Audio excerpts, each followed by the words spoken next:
Saudara, hati saya untuk kamu semua. Hati saya kecil, tapi hati itu saya berikan untuk kamu semua. Di seluruh persada tanah Papua Selatan, besok putra mahkota dari 6 pewaris tanah ulayat harus tampil sebagai pemandu gerak perubahan di Tanah Rahmati yang kita sudah gabungkan menjadi satu provinsi kebanggaan kita, yaitu Provinsi Papua Selatan. Dan sejarah ini harus dimulai dengan sejarah anak sulung. Saat ini saya sedang berada di Ibu Negeri Papua Selatan Raya di Merauke. Ada hal mendasar yang mau saya komunikasikan supaya tidak dihinggap oleh rasa lupa. Oleh karena itu kita mengambil kesempatan pada hari ini, Selasa 23 Juli 2024, bahwa tanggal berapa sesungguhnya provinsi kebanggaan kita ini dibentuk oleh negara Republik Indonesia.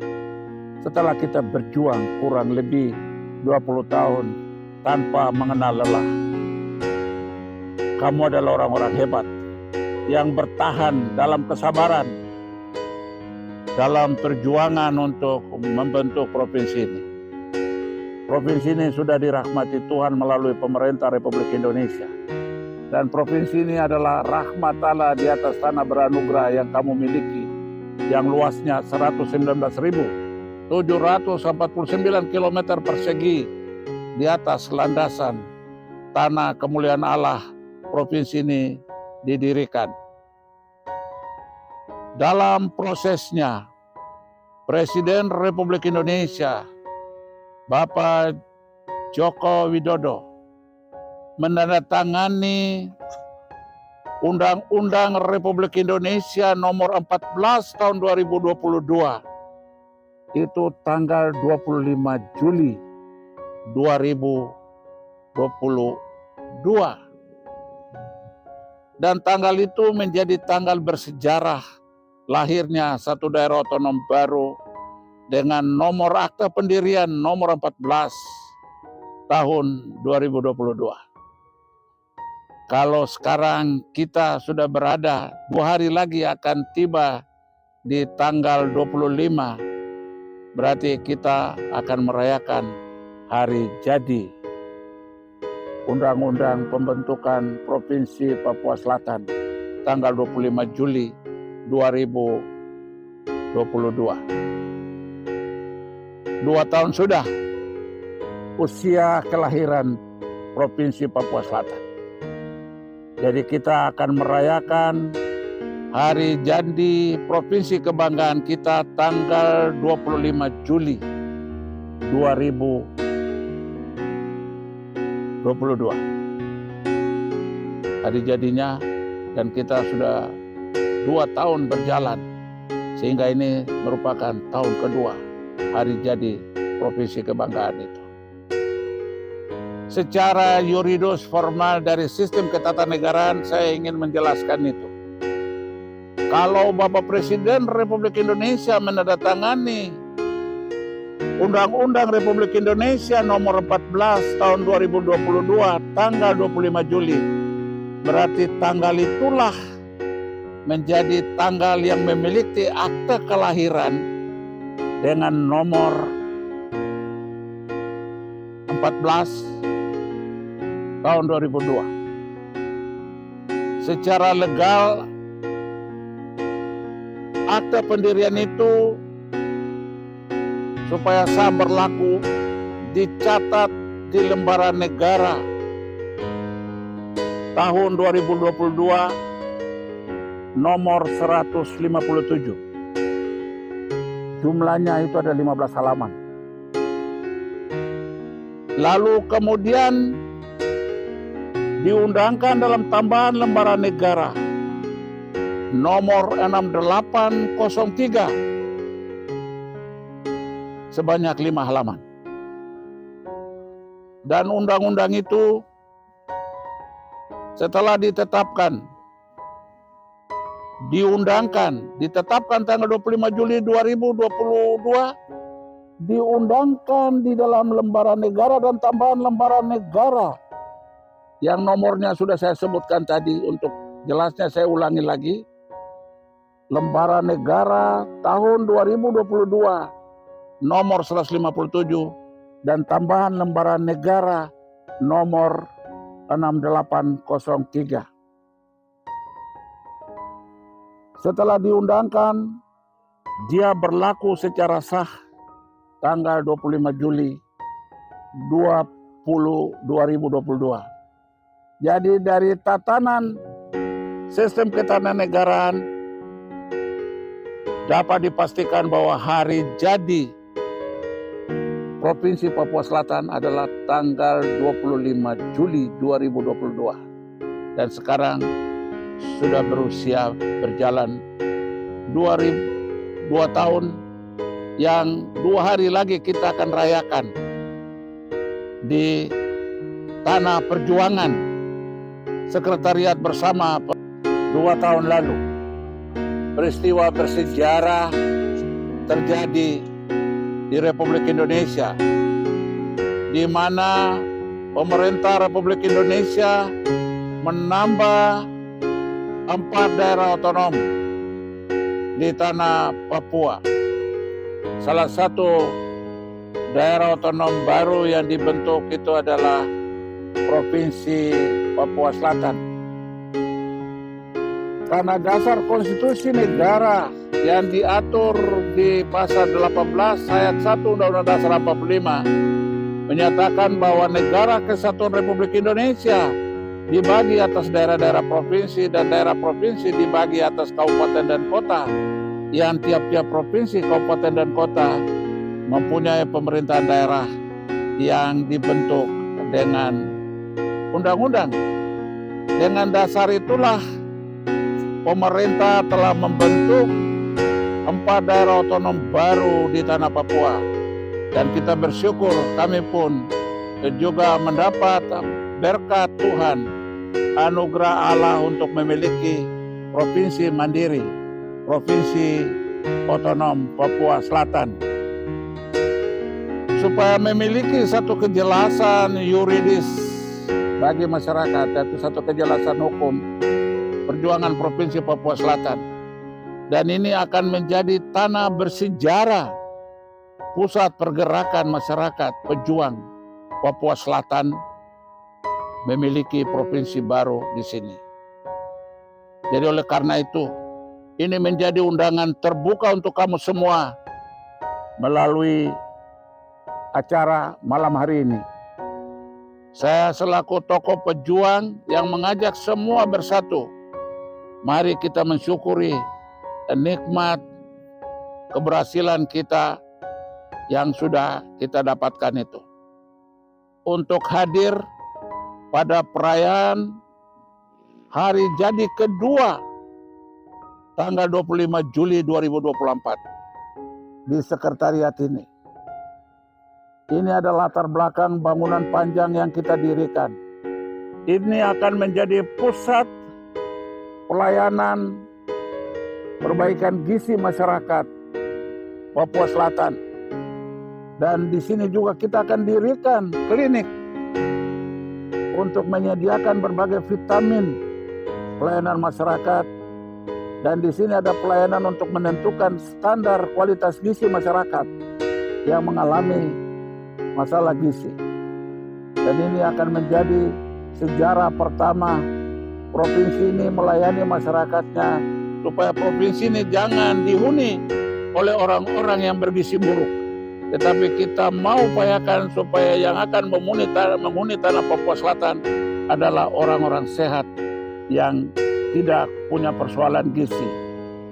Dengan sumber anugerah Allah, anugerah darat dan anugerah laut yang kita miliki, kita akan gunakan untuk menyiapkan makanan bergizi bagi masyarakat Indonesia asal Papua Selatan, supaya kelak tidak menjadi persoalan gizi buruk bagi masyarakat kita di tanah ini.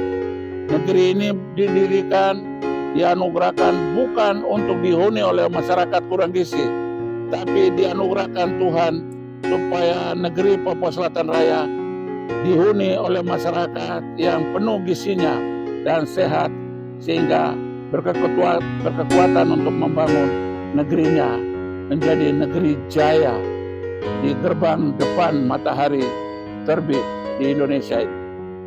Itu penegasan tentang hari jadi, kemudian juga supaya masyarakat hadir, akan ada misa pengucapan syukur di tempat ini, dan kamu tidak usah khawatir. Setelah itu ada apa, kita akan siapkan makanan, kamu boleh menikmati syukur itu yang dianugerahkan Tuhan kepada kita untuk bersatu bersama-sama. Undangan terbuka untuk masyarakat pejuang Papua Selatan, baik itu masyarakat asli maupun masyarakat Nusantara yang sedang berteduh di tanah kedamaian Papua Selatan, untuk sama-sama datang menikmati sukacita syukuran hari jadi kedua Provinsi Papua Selatan. Tidak usah takut kamu tidak makan di tempat ini. Saya akan siapkan makanan bergizi untuk kamu orang semua sebagai bukti bahwa ada tokoh yang memperhatikan gizi masyarakatnya. Saudara, selain berbagai rahmat yang kita sudah nikmati, di tahun ini ada sebuah rencana besar, rencana strategis nasional, di mana Papua Selatan akan menjadi pusat penyediaan pangan bagi masyarakat bangsa, termasuk kami yang ada di sini.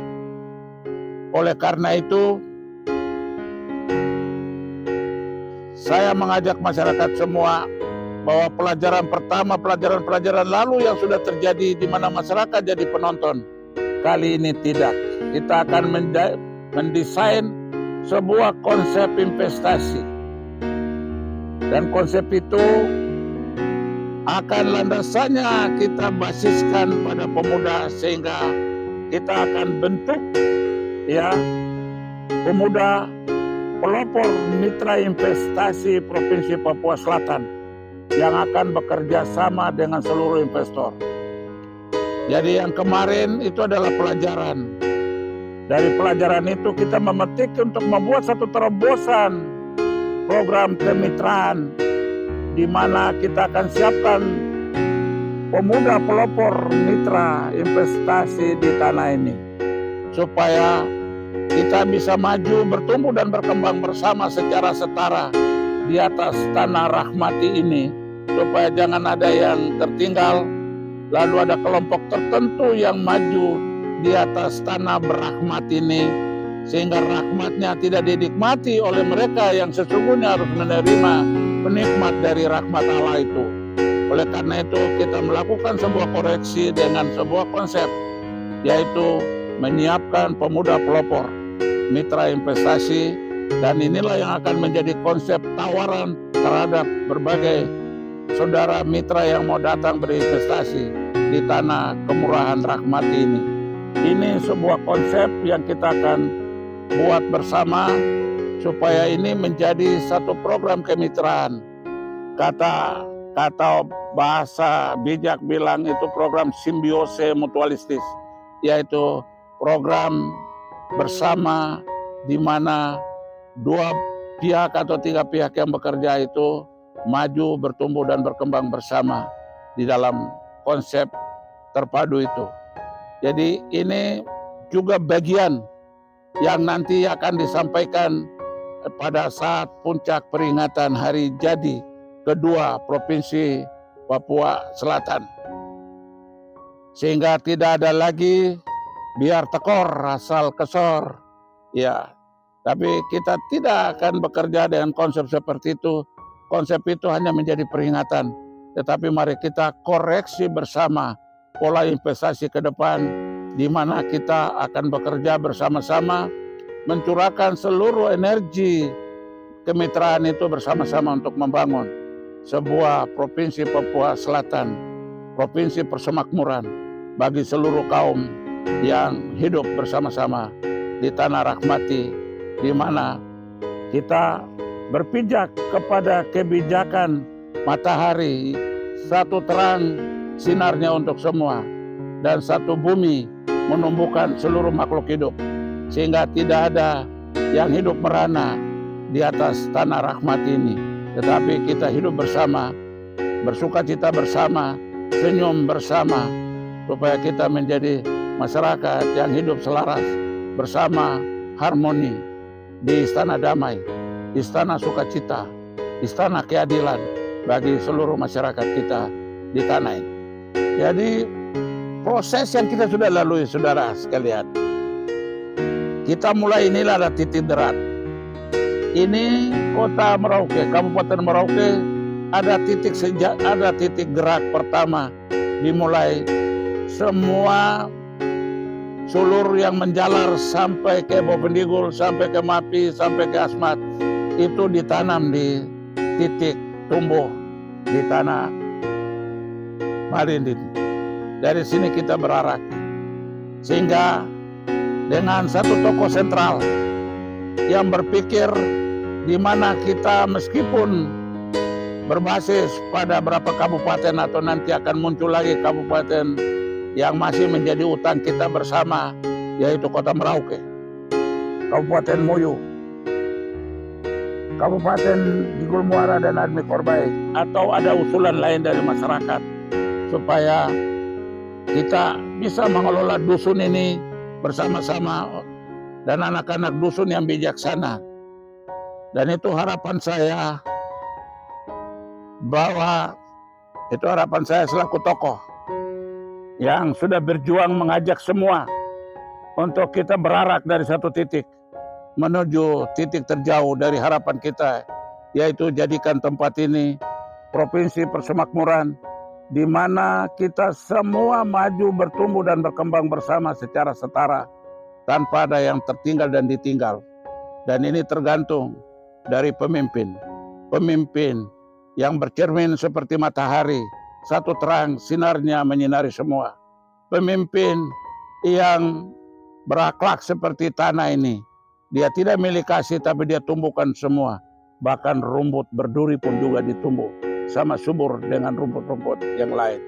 Jadi itu harapan saya, sama dengan lautan yang juga menghidupi banyak jenis ikan, dan sama juga dengan kali dan sungai yang ada di tempat ini, sama juga dengan angin yang menghembuskan hati mereka yang sedang kepanasan, sehingga disejukkan oleh angin yang bersumber dari tokoh-tokoh penyejuk yang ada dan memandu masyarakat yang berbeda ini, yang sedang berpengharapan lama supaya tidak ada yang terabaikan, tidak ada yang tertinggal. Mereka tidak menikmati gunung janji, tetapi mereka menikmati gunung bukti yang nyata bagi semua masyarakat. Hati saya untuk kamu semua. Hati saya kecil, tapi hati itu saya berikan untuk kamu semua. Oleh karena itu, saya mengajak kamu semua untuk datang bersuka cita, menikmati hasil perjuangan kamu semua yang sudah jadi provinsi ini. Walaupun tahun pertama sampai memasuki tahun kedua kamu kecewa, tetapi saya berharap bahwa proses di mana 80-20 itu terabaikan. Kita harus dudukan piramide di mana orang yang sudah menyumbangkan haknya sebagai tanah ulayat itu menjadi provinsi, itu kita balikan piramide ini menjadi piramide terbalik. Yang punya negeri harus menikmati hasil dari kerelaannya itu.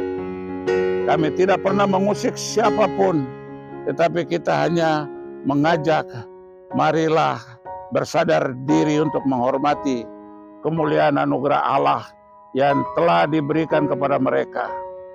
Seperti kata firman Amos 9:15, Maka aku akan menanam mereka di tanah mereka, dan mereka tidak akan dicabut lagi dari tanah yang telah kuberikan kepada mereka. Dan itu adalah firman mendasar bahwa yang tanam bukan ditempatkan. Tuhan tidak pernah menggunakan kata ditempatkan, tapi Tuhan menggunakan kata menanam. Lalu yang kedua, soal kepemimpinan, Tuhan juga sudah menandaskan di Yosua 1:6. Kuatkan dan teguhkanlah hatimu, sebab engkaulah yang akan memimpin bangsa ini memiliki negeri yang kujanjikan dengan bersumpah kepada nenek moyang mereka untuk diberikan kepada mereka. Tuhan aja bersumpah sama nenek moyang untuk tanah ini diberikan kepada turunan, termasuk sekarang. Dan Tuhan juga sudah berjanji di kitab Ulangan 28:13. Tuhan akan mengangkat engkau menjadi kepala dan bukan menjadi ekor. Wahai sahabat, kamulah kepala. Jangan bertukar kepala menjadi ekor. Jadilah kepala sesuai dengan penggarisan firman Tuhan. Itu harapan saya, dan kita berpegang teguh kepada firman. Tuhan akan mengangkat engkau menjadi kepala dan bukan menjadi ekor. Engkau akan tetap naik dan bukan turun apabila engkau mendengarkan firman Tuhan Allahmu yang kusampaikan pada hari ini. Kau lakukan dengan setia. Dan ada peringatan keras yang Tuhan juga sampaikan dengan kata-kata yang tidak enak didengar. Tapi itulah firman penggarisan peringatan bagi kita pewaris tanah ini dari 6 suku. Jangan kamu memberikan barang yang kudus kepada anjing, dan jangan kamu melemparkan mutiaramu itu kepada babi, supaya jangan diinjak-injaknya dengan kakinya lalu ia berbalik mengoyak kamu. Ingat itu, jangan menyesal, karena Tuhan sudah mengatur dari hulu ke hilir. Terakhir dia kunci dengan peringatan, dan peganglah peringatan itu. Kamu bukan orang yang disepelekan oleh Tuhan, tapi Tuhan memuliakan kamu sebagai orang terdepan yang menikmati matahari terlebih dulu di Indonesia Raya ini. Berarti Tuhan punya maksud, dan jangan sia-siakan hakikat daripada kehendak Tuhan itu. Jadi kamu harus sadar itu, kamulah pewaris. Oleh karena itu, tetaplah jadi kepala, jangan jadi ekor. Ya, itu catatan keras yang saya lanjutkan dari firman Tuhan untuk kita semua yang sedang berusaha mencari apapun dengan menggusur para pihak ini. Tetapi biarlah mereka jadi yang terdepan. Toh kita tetap bersama-sama hidup di tanah ini dengan mengedepankan dasar firman Tuhan, mengedepankan dasar hukum adat, dan mengedepankan dasar konstitusi negara Republik Indonesia yang sudah diatur di dalam Undang-Undang Dasar 45 sampai kepada peraturan-peraturan pelaksanaannya. Baca peraturan itu, terakhir kita kunci di PKPU nomor 8 tahun 2024. Pasal dan dua pasal itu baca baik-baik supaya sadarlah, barang siapa yang mendengar, barang siapa yang bertelinga mendengar dan tekun melaksanakan, akan dimuliakan Tuhan, karena telinga anugerah Allah dipakai dan dilaksanakan seperti kehendak Tuhan itu. Saya kunci dengan ajakan semua bahwa marilah kita mulai untuk bangun negeri ini dengan landasan komitmen bersama membangun, jangan menggusur siapapun, tapi marilah kita ajak untuk bersama-sama membangun negeri ini dengan mengedepankan apa yang sudah menjadi penggarisan firman Tuhan, hukum adat, dan konstitusi negara. Dengan 3 dasar itu kalau belum cukup, berarti itu sudah keterlaluan. Tetapi kalau dengan 3 dasar itu dicamkan dan dilaksanakan dengan baik, berbahagialah negeri ini, sehingga kita tidak saling menyerang satu sama lain. Itu harapan saya sebagai tokoh pejuang. Saya sampaikan hal ini. Kalau ada yang tidak berkenan, mohon maaf kalau ungkapan saya kemudian akan terasa seakan-akan kita menggusur siapapun. Terima kasih. malam baik dari tanah perjuangan Provinsi Papua Selatan kepada seluruh saudaraku yang sudah berjuang dan belum menikmati. Hari esok adalah waktumu untuk kamu menikmati apa yang sudah kamu berjuangkan, dan buah itu kamu petik dan kamu nikmati buah itu dengan rasa syukur. Amin.